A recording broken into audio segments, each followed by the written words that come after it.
Gasoline prices were up in January. How does that affect things? I think it throws a big curveball in a lot of people's pocketbooks. You don't hear a lot of publicity negative about it, in my opinion. You hear that they're doing everything that they can do is what the answer is. But I don't know, Jim. I just think that we're not getting the whole story here, and I don't think our government leadership is doing us justice here. What do you mean the whole story? Well, I think the national media is not harping on the government the way they should be. They're just copacetic. Oh, okay. The government says that there's nothing they can do. Yeah. They should be complaining that we're not doing enough. Example, the pipeline, jobs and oil. That's what we need. And I just think that there's too much turmoil in the world. There's too much of an appetite for oil throughout the world that the price is just going to keep skyrocketing and skyrocketing and skyrocketing. And if we have one little blow up in the Middle East, then we're really going to have some high prices. It is not just those playing the market who feel life might be getting a little bit better. General Motors is once again the world's leading car maker with sales up 13%. Ford up 11%, Chrysler up 26%. We are bringing back jobs to the U.S., said Tim Roper, owner of Smith Motors, right behind us here.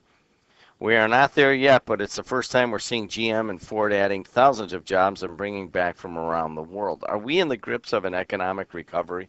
I hope we are. It's nice to see that. I didn't ask what you hope. I asked what you think. Do you believe that we're in the grips of an economic recovery? Temporarily, no. I believe we could be. Why is that, Don? Because I mean, the signs are there that, I mean, he's right. Ford is just in Chrysler. They're putting on new employees, and that's good. I mean, there's no ifs, ands, or buts about it. How do you knock that? But I do think that, we've got to be cautious about optimism. I mean, I think here, with the tax increases that's going to go into play in 2013, 2014, are people going to continue to hire people? I think that's the unknown. And so I don't think none of us have an idea.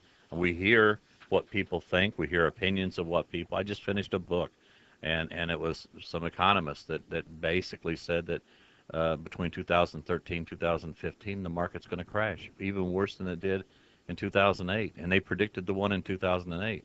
And they said America right now, what the problem is we all like a cheerleader.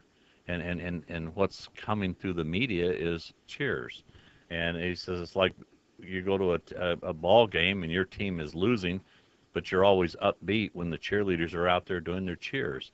And he said that no one wants to hear the truth, and that there's still so many issues out there, and dealing with taxes and dealing with our people going to release their funds. And that's the unknown. So I don't think any of us want to put down growth of any kind. You don't want to be negative about it. You don't want to walk around as a pessimist. But on the same token, you've got to be realistic. And is it temporary? Let's go to the phone lines. Hi, Gloria. Good morning. I'm so glad you brought that up about the companies that come over here, the foreign companies, and then they put their brother and sister to run it, and then 2 more years, they bring another brother and sister never pay the tax. That's been going on for years. That's going on forever. Now, they might be hiring people at Ford and General Motors, but who are the people going to buy the cars? That's a good point, Gloria. Who's going to buy the cars? Now, I understand some people at these plants are working 4 days.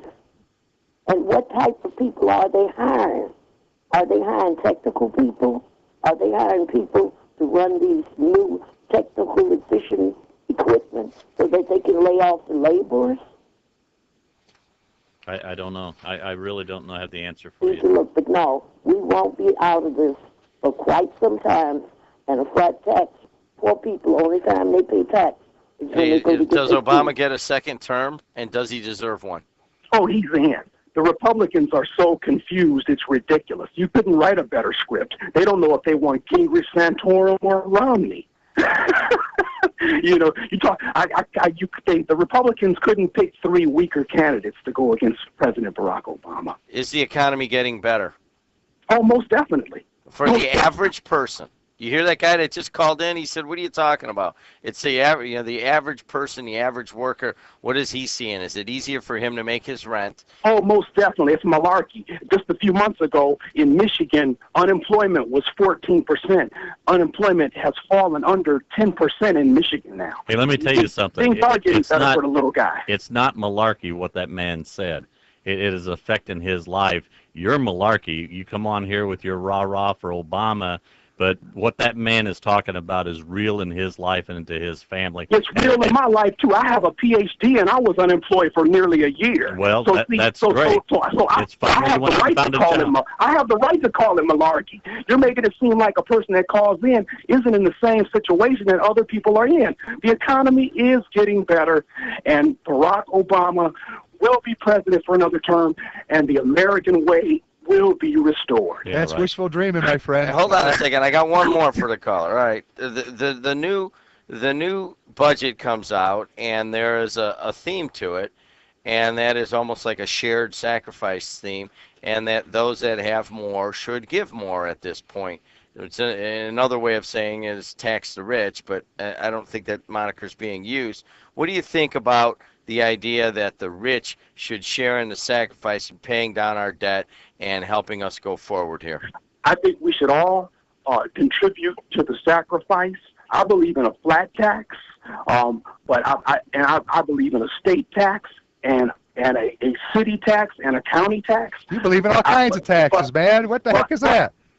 But I don't think the average American believes in that. Thank God. And let me make this plain. I don't believe in just being conservative or liberal. There has to be a moderate characteristic here, because if you're all or none or one side or the other, you have lost your ability to think.